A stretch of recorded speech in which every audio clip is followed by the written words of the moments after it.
All right, I'm going to turn on my lights, flip this baby around, and let's start playing with polymer clay, okay? Hold on to your hats. I'm going to put something in here that's not what we're going to do, but it's something to focus on, and then we can chat about it here in just a minute. All right, let's see if we're getting centered and focused. All right. So those of you who know my gig here is I always have, you know, a lot of flipping it around, and I keep it a little farther away just so that my camera doesn't have focus issues, because it does have focus issues sometimes. But I think this will get us in the neighborhood of awesome. There we go.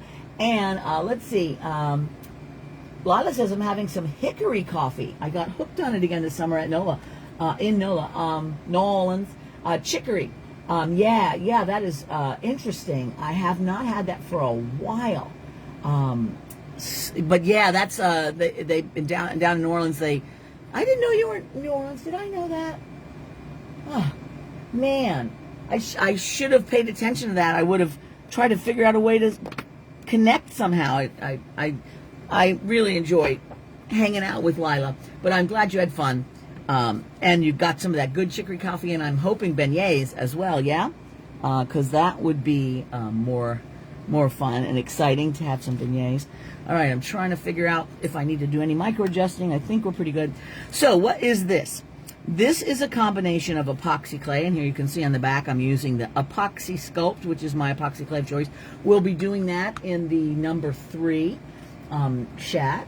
And basically what I wanted to show you is, as we work on these little bits and pieces of polymer today, one of the things that I like to do if I'm not sure what the polymer is going to be is I just make it because I'm in the mood, and then later on I can start putting it together with other things with my epoxy sculpt.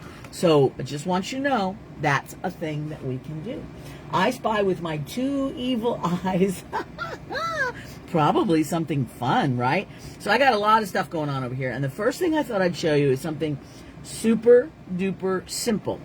One of the things I love about polymer clay, and you guys I'm sure are right here with me on this one, is that it is colored, and you essentially can work with the colors in real time.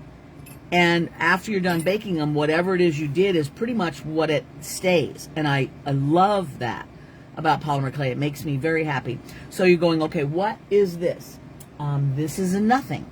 This is just experimentations with color and shape. And you might go, well, why are you even doing that? Mostly because I can, but also because sometimes when you do these little experiments, it does 2 things. Number 1, it just gets you in a creative mood. Because like, it doesn't have to be anything. So I don't have to get into that headspace of like, well, what am I going to make? What is it supposed to be? Is it turning out well? All I'm doing is playing with color and powders, right? And that is really nice because I don't have to overthink it, which means the creativity can bubble up. The muse can wake up and go, oh, are you doing something? And there'll be no stress or no obligation for it to be interesting. So I like to do this, and then I'm going to show you how to make these little things out of them. And I bake them and I toss them in my, pardon the expression, my fucket bucket, because those are where I just put all the little pieces that I've been screwing around with, waiting to see what they will be. So I don't have to know. The little bead rings to the left of your table. Oh, these little guys. Yeah, aren't those fun? Those are epoxy clay also, with just strands of beads. And I made those to go with a specific project. Then I decided I didn't want it for that project. And so I've just had these hanging around waiting to become something. So I thought I'd put them there for a little inspiration. My eyes went right to those tooths now. Yeah, they're just cool, aren't they? I like how they look.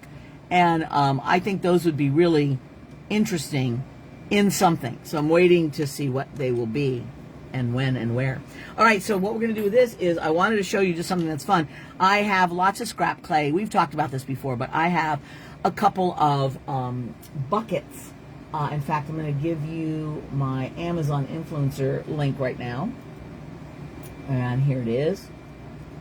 I've got them on my Amazon page, but they're just a little 3-drawer plastic And I've got them in front of me, and all my clay is in there. So if I can pull one of these out, which I probably can't without ruining everything, but the drawers are about like this, and I just throw in colors. So this one's all my blues.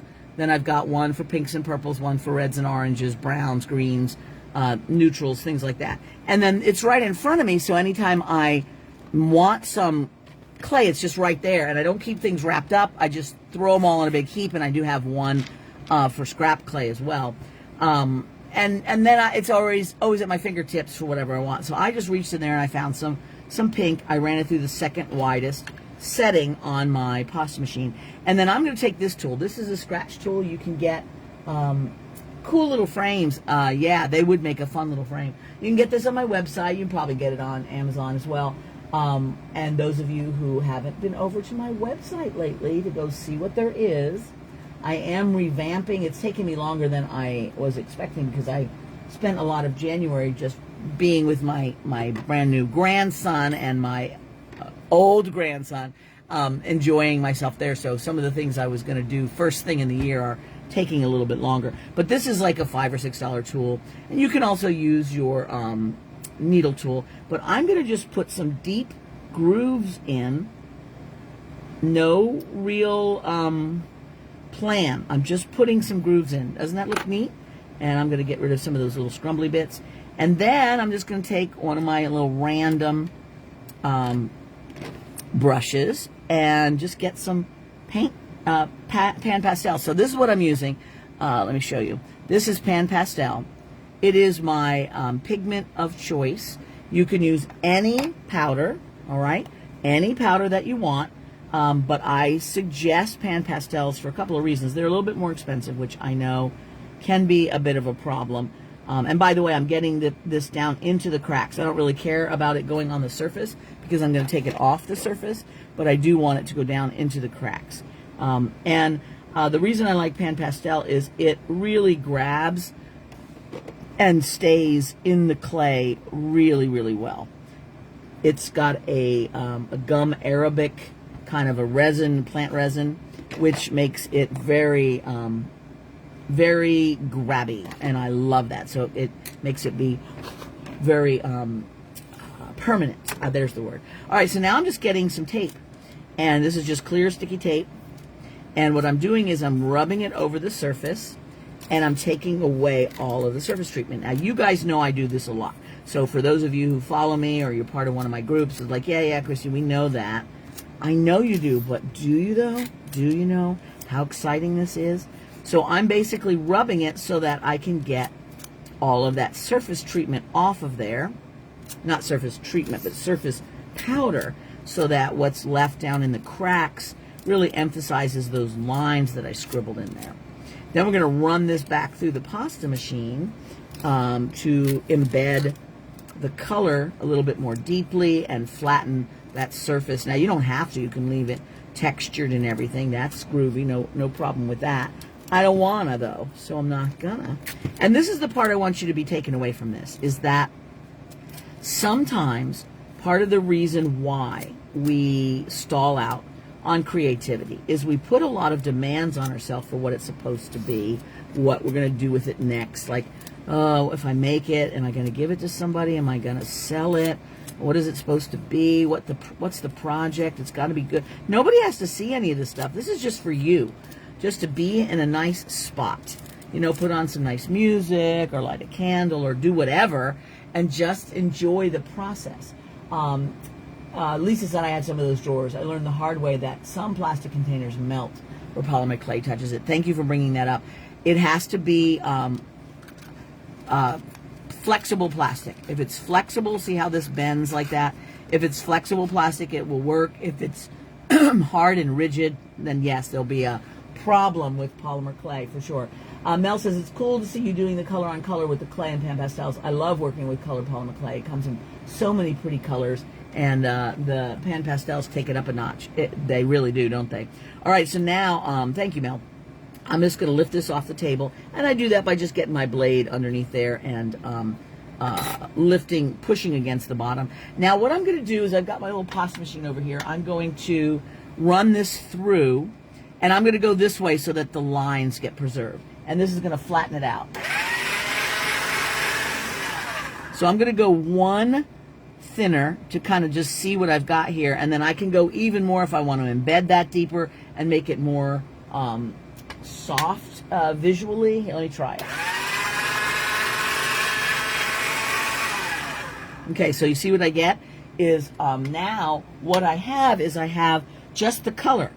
Okay, I don't have anything else, just the color.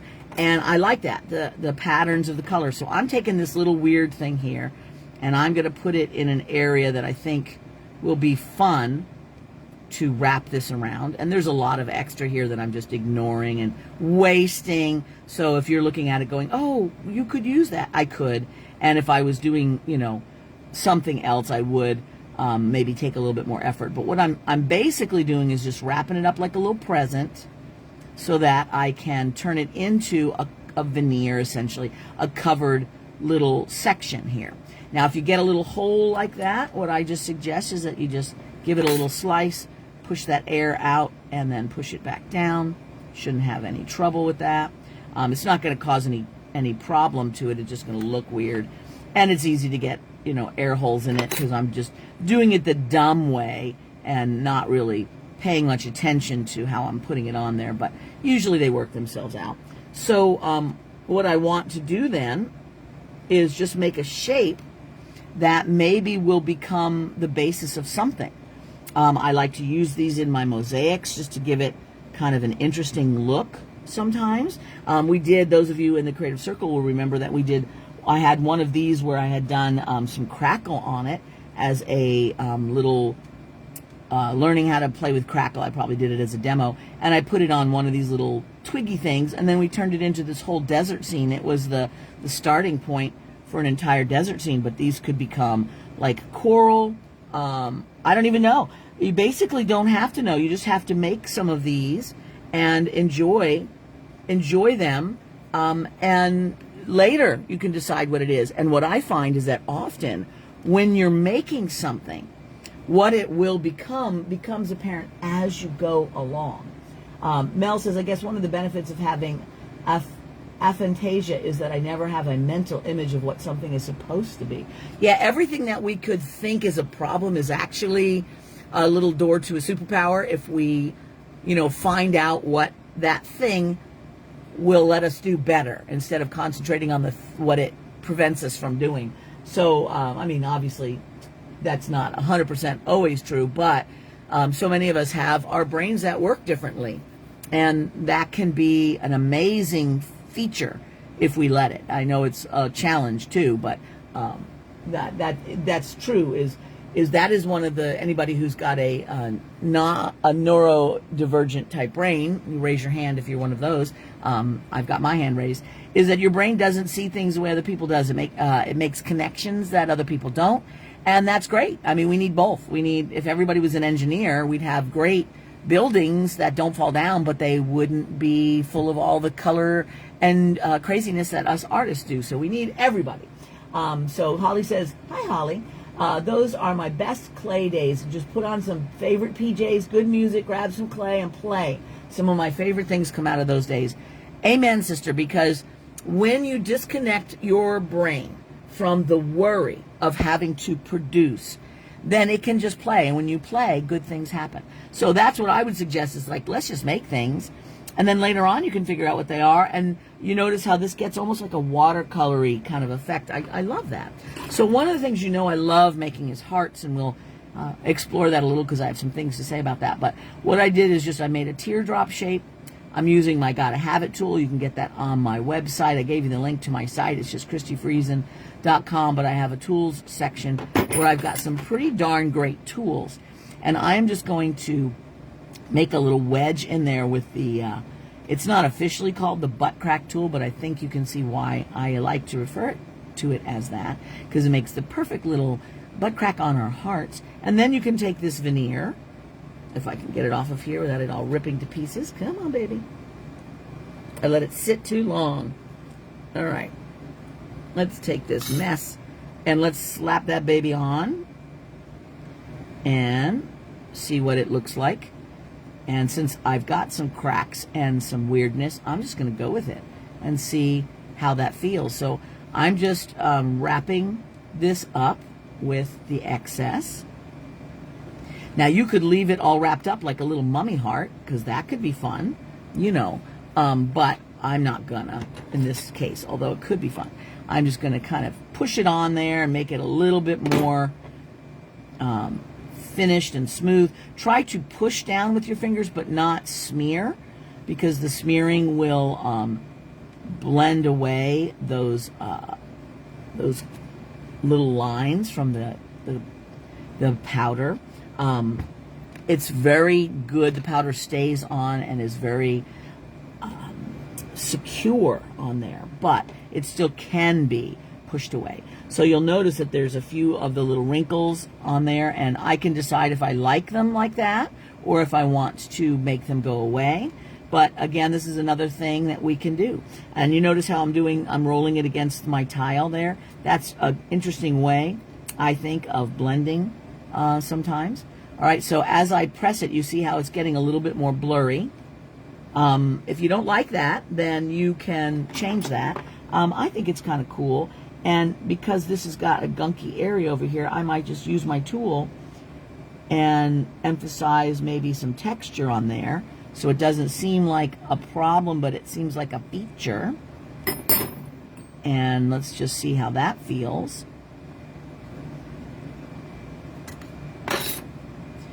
All right, so this one is got a little bit more of our lines that have gotten mushed on the surface, and I can kind of take a little bit of that away if it's bothering me. And I've got some lines there. I'm going to really maybe emphasize those a little bit more, because why not, right? And this is one of the thing I really want to encourage you, is just the playtime.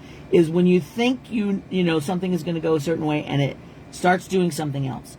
You have a couple of choices. One, you can get stressed because like, oh crap, I was trying to do this thing. And that's fine. You can try that thing again later, but it's not a problem. What the materials have given you is a chance for playing. And I think we all want to look at that always as just like a gift, because now you can kind of see if it goes in a different direction than you were expecting, and see if it takes you somewhere fun. And so what I'm going to do is I'm just going to keep on messing with this, right? Because why not? Lila says, usually I do have plans, and then the brain goes, yeah, well, that was your plans, not mine. I think that is an excellent place to start, because when we do that, we start off going in a direction, because most of the time we really need that. We need to have a direction, right? But when we're willing to let our brain, which has its own ideas, take us into different spaces, then you kind of get the best of both. So I appreciate you sharing that, Lila, because that is like a really great way of looking at all of this.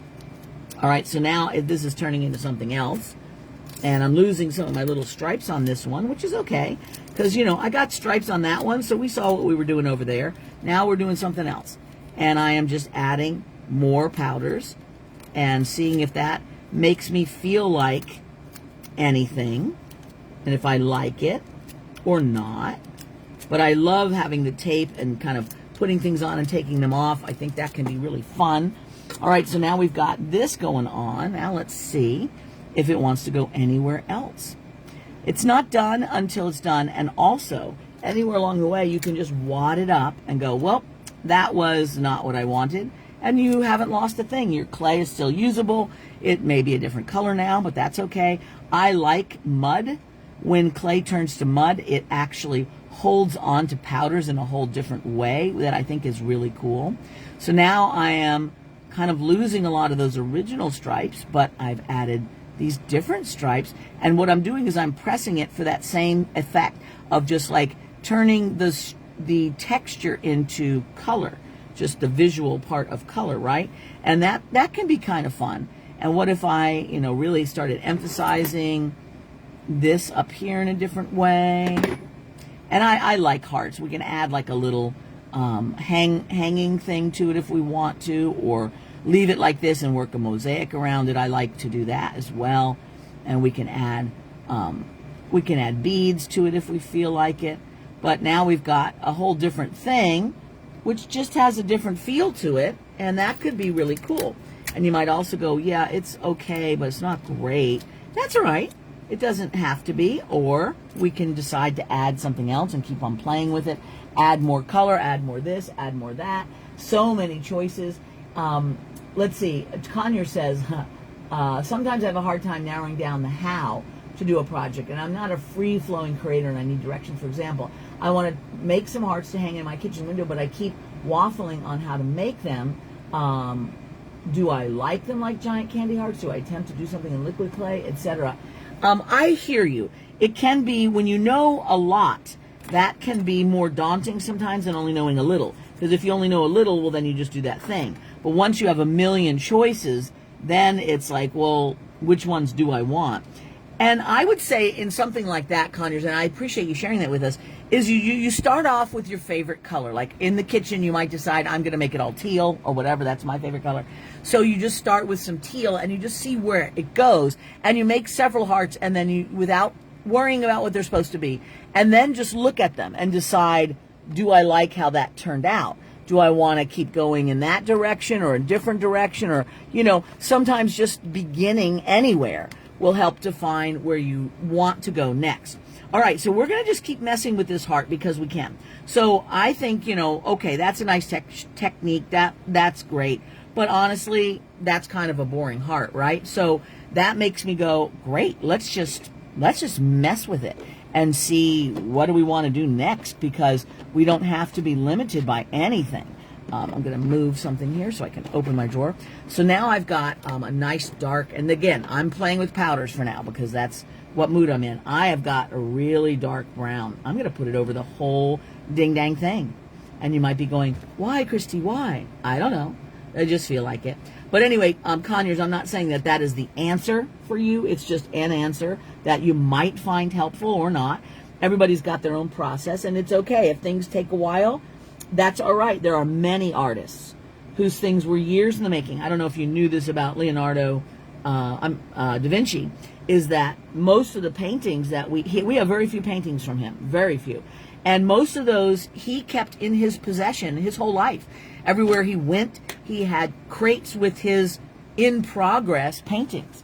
Like, they took him years to do because he would add a little bit more here, dabble a little bit more there, change that over there. He took a long time to make them be what he wanted to, and changed and added, and I think that's totally acceptable, right? All right, so you might be going, well, why did I do this? Let's see. Holly says, that's what I love about clay. I can play. I don't feel wasteful because it's useful. I'm not committed to a design until I decide to put it in the oven. It's very freeing. Hi, Amy. How are you? I totally agree with you, Holly. Because it can keep on being things until you've decided you're done, then you get a lot more choices, and it's not going anywhere until you're ready for it to be gone. And I love that. So now I'm going back to this little, and thank you for sharing that, this little scratchy tool again, and I'm going to scratch it all up again. I don't know why, just because I feel like it. And let's see if that makes me feel anything. All right, so now we've got a lot of this little powder, and I have like a bigger flat brush with no other powders on it that I use to kind of flick off those little scrumbles, because why not? Because we don't want them on there, they're dumb. And I'm going to play with this, so let's get these scrumbles over here. And by the way, you know what you can do with these? Let me get a little piece of clay. One moment, please. Let's see what color haven't I played with here. Let's get green. All right, I'm going to put this little green through the pos machine real quick. Let's see if I got the right color. That'll work. All right, one moment.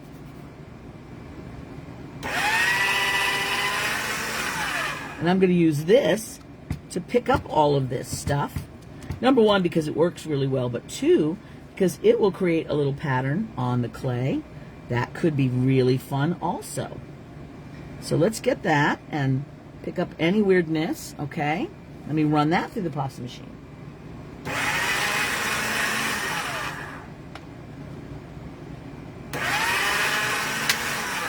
So now I have this fun little texture on here for no reason. That's something we can use somewhere along the way. All right, so now I've got this. What is this? I don't know.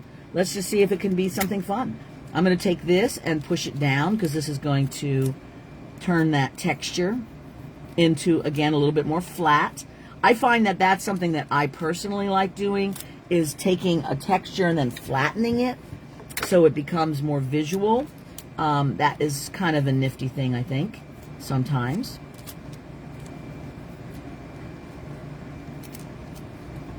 Okay, so now we've got this going on, and I'm just going to keep on goofing with it. And this might be one of those things where you're going like, wow, Christy, I sure hope something fun comes out of this. You know what? What if it doesn't? I'm okay with that too. I'm going to take this purple. And this is the other thing that I love so much about, this is like a lavender color, of pan pastels, is that you can just keep putting color on top of color on top of color. And it just keeps grabbing on top of each other, which not all of the powders can do that. Sometimes once you put a powder on, that's it. You've kind of saturated your clay. It's grabbed everything it can grab, and there's not really much else you can do with it. But pan pastel just keeps grabbing on top of each other, which I think is really fun. So now we get just this kind of neat little texture going on, or pattern. I mean, that looks kind of cool, right? I don't know what it is, but it looks kind of neat. And I grabbed a bit more clay off of there than I was expecting. So now I'm just doing a little bit of pickup, but you notice like a lot of that pink is showing through as I do the pickup. It's like, okay, I didn't expect that. Let's play with that a little bit more.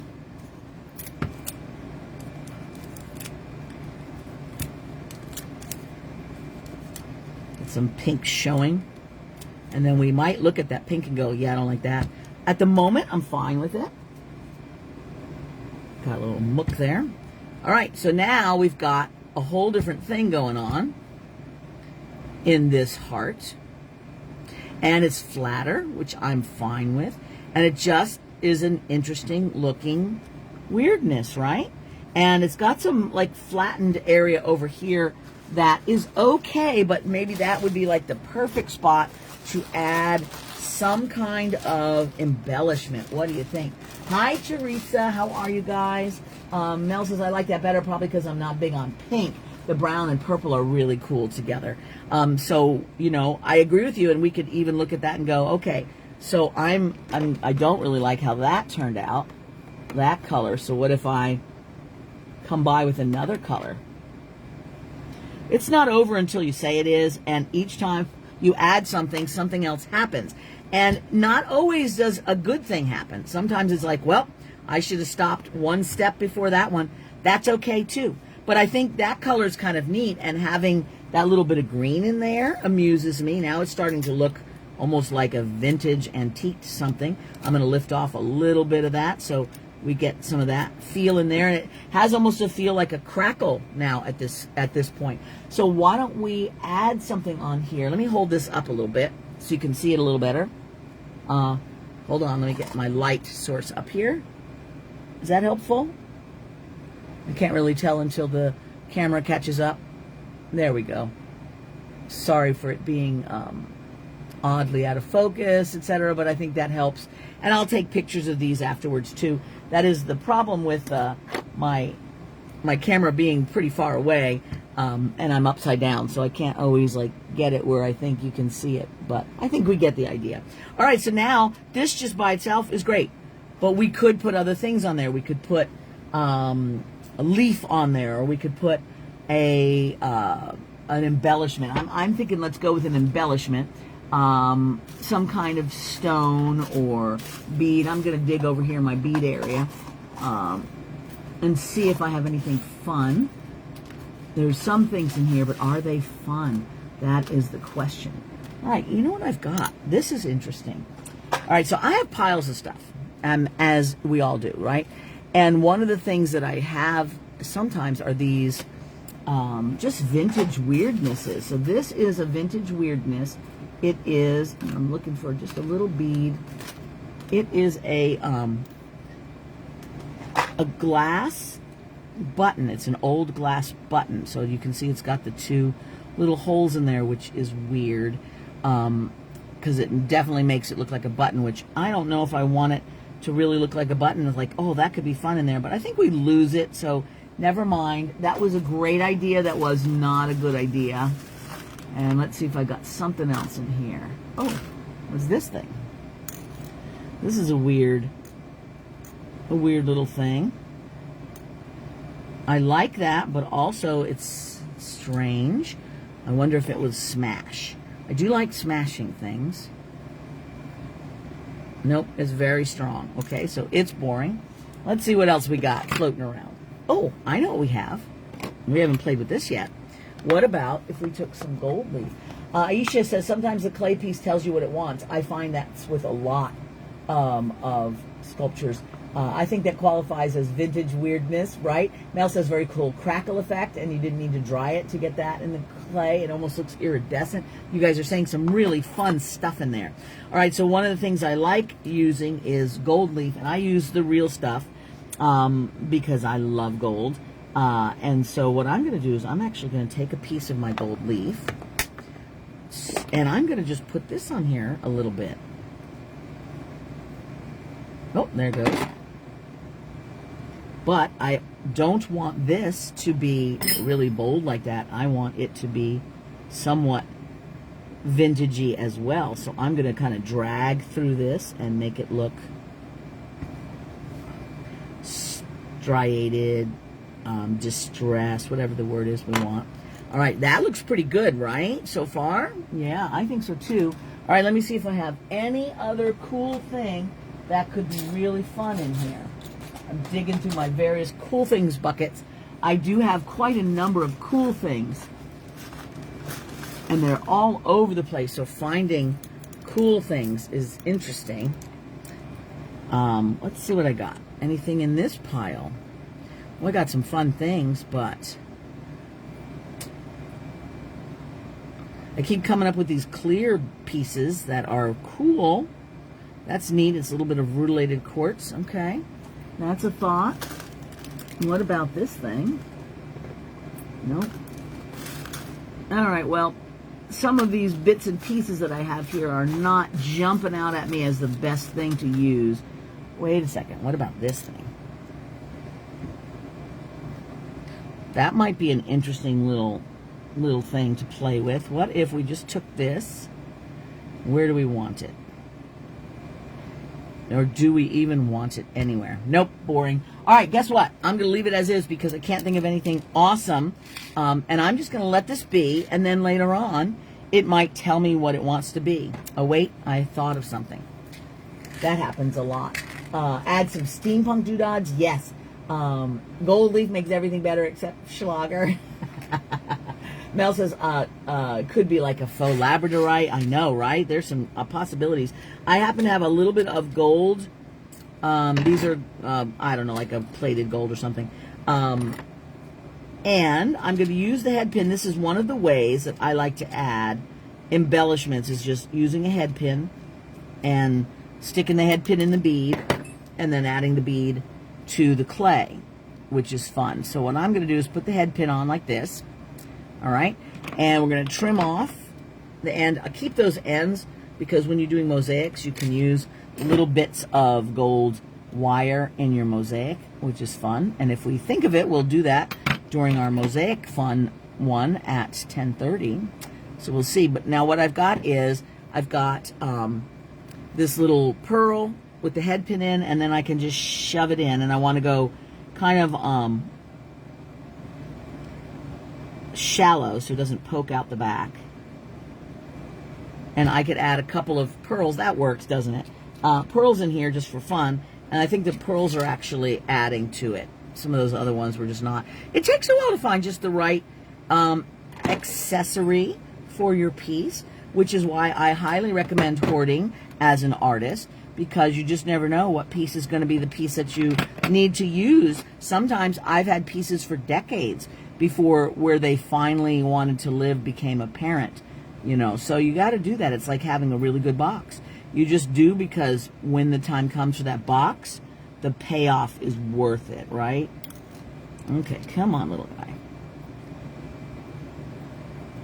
Let's put you in there.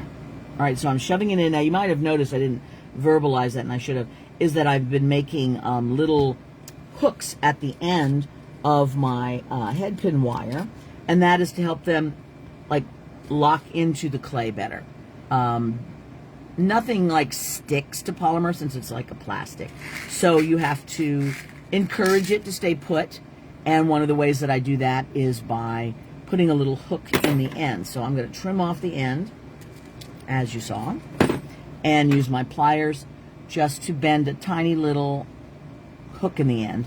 And that will let it just grab into the clay and stay locked in. If it's just a flat piece of a wire or just the wire in, and it'll also be the wire out. So, and you notice that I'm doing 3 because odd numbers are more balanced. You don't always have to do that because sometimes I don't, but it is nice. Okay, now see how that works, right? That just adds a nice little, I'm going to move this because I keep crunching into these guys. Let me move them out of the way. All right. But you notice how that just adds a nice little touch to it. Let's see if I can get this where you can see it. Cool, right? Now you might go, okay, well, how are you going to wear that? I'm not going to wear this one. This one is I'm going to do a mosaic around it, because wouldn't that be fun? Just adding like we did here. You know, you just use that as a starting point and then you start adding things around it and see where it goes. I like doing that. So that's what this one's going to become at some point. And I wanted to show you another heart. So again, I use heart pearls in that one too. So you can just go crazy with hearts.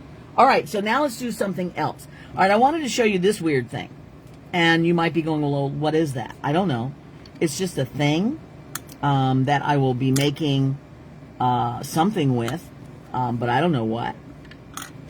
Sometimes I just like to make shapes out of polymer clay and see what happens to them. So we'll see about that. Okay, but I want to just show you this because sometimes this can be so much fun to do. Mel says, I always make hearts with clay bits that are left over from bigger projects. I've made so many. It's a good reminder to keep going and adding more stuff to make it interesting. Oh, good. I'm glad you like that. So I'm making like an oval here, and I'm just going to run this through my pasta machine at like the second widest setting. And the reason why I did this is just to show you. Actually, I made it a little bit thinner than I wanted to. Hold on. I'm going to do that again. I had it set at a little smaller setting. So I'm going to make that oval again, put it through. All right, I'm just showing you this because polymer clay is so interesting in that the integrity of the clay lets us do so many things with it. And one of the things that is so fun is just doing something lyrical. So all I did on something like this was just make sure this is warm. All right, so you kind of get it in your hands and warm it up, because once it sits on the tile, it starts getting cool, and then it won't do all these fun little flexi-madoos.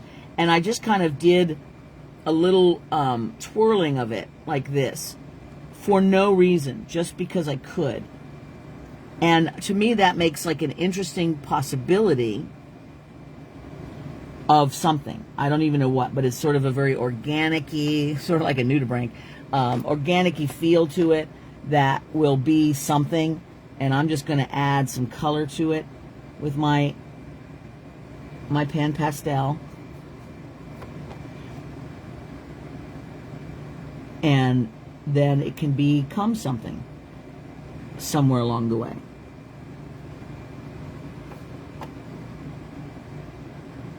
And what? I don't know. It'll be fun to see. I'll resurrect this at some part, and it'll be just like the most fun thing. But I could see there being, you know, a flower draped around, and then again some different mosaic-y things. I love the combining of epoxy sculpt mosaic stuff with my polymer clay. So I just thought I would show you that as a thing that you can do. And a lot of times I'll hit this with my heat gun before I do anything with it in the oven or whatever, just to kind of keep it from falling apart. Okay, so a nudibranch, it really does look like that, huh? Connor says the purple piece reminds me of the sea creature that moves by flapping its ruffly wings. Yeah, nudibranchs, for sure. I think, Mel says, I think my problem is that I think I've already made that project. Or I've already made the real project. Now this heart isn't as important. So you're helping me change my mindset to make everything I create equally important. Oh, that's a very nice way of putting it. I appreciate that. I have said this a couple of times, and I know that you guys know this and you believe it with me, is that what is important is just the making, right? What it will become is also important, but that's less important. And I know that's a really hard thing sometimes to wrap our brains around, because we're very oriented towards the production of a finished thing. And that is very much in our culture. And I get it, and there's nothing wrong with that. I like seeing a project finish. I like taking a project and having it become something. And that's why I do a lot of wall pieces, is because once I've gotten to a point where I go, that's enough, then I can just stick it on the wall. It hasn't had to actually be anything more. But I'm going to show you one more thing, and then we'll be done, because we're already kind of at the end of our hour. And that is just this little weird guy. Because this is another thing that is really great for jump starting your creativity. And that is just making little weird creatures that later on can have their own little world. And I'm just going to, I mean, that one was made out of red. Maybe I'll grab another color so I don't have the red one. So let me just mix up my teal here for you. Actually, you know what? We'll use that green that we had the other day with the flecks in it. So what you're going to do with this is just making a tiny little weirdling. Patricia says, can you show that last one again? I was looking away. This one or the curvy thing. So here's the little guy. Is that the one, Patricia? Or is it this thing? And this is just inspired by nudibranchs, we decided. And it is just going with the flow thing for no reason. You know, we may make just some kind of little dance, some abstract dance of clay. So it was one of those two anyway. There you go. All right, so now I'm going to take wall jewelry. Yes, I love wall jewelry. Siobhan says, I love the little weird guy. I know, right? And, you know, we've talked about making little worlds, and you just create like a little environment that he lives in. I think that's always such fun. So what I'm going to do is I'm going to take a little blob of clay, and I'm going to pull two little legs out of it. So this is that one that we put all those little flecks in. So that made for an interesting little design on the clay. So I'm going to pull two little nubs out for legs, all right? And I'll make them longer in a minute. But then I want to get my fingers in here and try to pull some hands out. So I'm making this all out of one piece of clay. Now, the way to do this without making a big gouge is if you have fingernails, you're going to have to really work around that. But I like to create, like, just sort of keep him fat so that I've got plenty of clay to pull little nublings out of there. So see how he's sort of looking like a starfish? So you're going to just pull these little nublings out, and be careful on as you pull them out, not letting them get too smushed. All right, so see how everything's kind of thick? So now I'm going to just start finessing these legs a little bit longer, and I'm kind of doing this thing where I'm pulling and pinching and twisting a little bit. And I'm going to kind of pull up there so he's got plenty of head to come up there on this part, and there's his head going on. All right, so here we go. Now he's got a big tall head. I'm going to do the tall head first because he needs to have some height on it. So that means I'm like pulling it out of the torso. And then I can flatten it back down and give him just some little nubs for ears or horns or whatever those nubs are over there. All right. And this is a really fun thing to do because it's very tactile. It lets your fingers get really involved in making it, which is really good for your brain because you're focusing on a specific task that is not requiring much more than just observing, and it gives your brain free time to just goof off and decide what it's going to be. Now I'm going to make this just kind of the way that I did before, where he has an open mouth, so I'm just using a ball tip tool. You can use whatever. And I want to make indentation for eyes, and you can use a bead. I have these little glass eyes that I love, and you can get those also from my Amazon page. All right, so I'm just kind of pushing that down to make some indentation. Then I have, these are those little beads I told you, and they're on that link to my Amazon page. So I'm going to take two of the littlest ones because they come in a multitude of sizes. Let me see if I can get two that are the same size. There we go. All right, and I've pre-trimmed these so they're all just ready to go. And then I use these needle nose tweezers to make sure that they will, you know, my big fingers will not be in the way of pushing them into place. Get that down there. Okay, and let's get the other one in. And then I'm going to put a little powder on him, and then you can add other details if you want. You can add different colors to him or whatever, but I'm going to give him just a little bit of dark in the mouth and around the eyes so that his mouth shows up, and he's got some mascara on his eyes because most monsters really like mascara. And then I'm just going to take my my tool and flatten his little finger out and add a couple little lines for his flatten his hand out and a couple little lines for fingers, and same with toes. And then I usually put some powder on that to make it more noticeable. So I'll do a little of that where I've got just a bit of powder. And same with the fingers. And then you can add, you know, other little colors. But here's our dude. And he's just a little shouty guy. And then I kind of bend him. Now this guy, you can make his hands come in a bit if he's holding something, or over his head if he's got a question. You can put it in front of his mouth if he's concerned about something. You've got a lot of options that you can do for his body. Oh, and he needs a belly button, obviously. Put a little belly button on there. And I put some stripes on this guy, which you can see. And I'll make pictures of these. So you could put some stripes on this guy too if you wanted. But I feel like he's looking pretty good as he is. And now we have two little sitting weirdos that can have their own life, right? Which is fun. Okay, so what I'm going to do, I'm going to flip this around, and then I'll hold some things up to the camera a little bit more so you can see them a little bit better.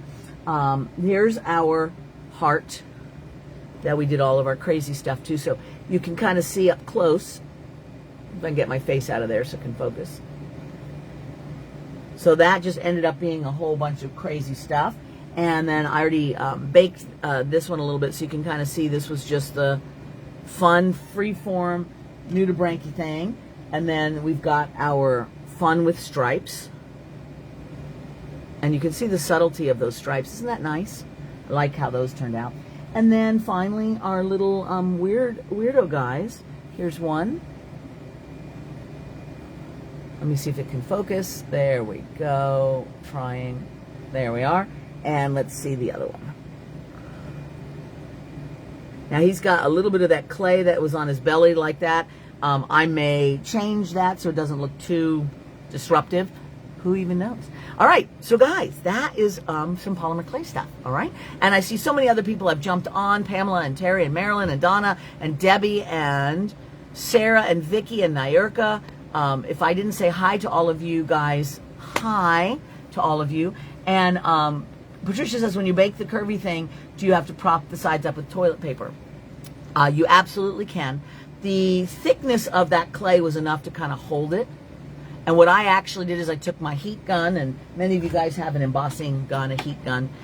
You can get that also on Amazon. I've got a link to the one I use, but they're everywhere on my Amazon influencer page. And I kind of hit it until it got a little bit hard. Now, it's brittle at that stage, so you have to be careful. You kind of put it on the tile and just do that, because then it's starting to firm up. So you don't have to worry about it getting hot and floppy because it's already done. So that's what I recommend if you've got it. If not, then toilet paper, for those of you who didn't know, toilet paper can go in and out of the oven. Not a problem, and it holds things in place when needed.